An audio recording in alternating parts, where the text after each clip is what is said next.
तो हेलो भाइयों, कैसे हो आप सब। एक बहुत ही बड़ा विवाद हमारे सामने आया है। हम आप सबको बता दें कि पवन सिंह और खेसारी लाल यादव के बीच बहुत पहले से ही विवाद होते हुए आ रहा है, कंट्रोवर्सी होती है। लेकिन इन सारे विवादों के बीच एक बहुत ही बड़ा विवाद हमारे सामने आया है, जिसको सुन के आप सब बहुत ही ज़्यादा शौक में आने वाले हो।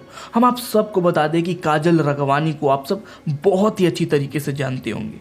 भाई, ये अपनी इंटरव्यू में ये बोलती हैं कि जो खेसारी लाल यादव हैं वो एक बूढ़े हो चुके एक्टर हैं, अब उनमें पहले जैसी बात नहीं रही। अगर वहीं पवन सिंह का बात करें तो पवन सिंह को ये बोलती हैं कि वो एक शेर एक्टर हैं और वो एक जवान एक्टर हैं। तो भाई, ये तो एक साफ तरीके से देखा जा रहा है कि ये गलत हो रहा है यहाँ पे।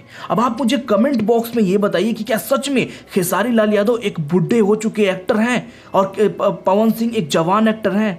आप मुझे कमेंट बॉक्स में ये बताइए कि इनका जो स्टेटमेंट है क्या ये सही है कि गलत है। आप सब हमें कमेंट बॉक्स में बताइए। तो अगली वीडियो में मिलेंगे किसी इंपॉर्टेंट टॉपिक के साथ। जय हिंद, जय भारत।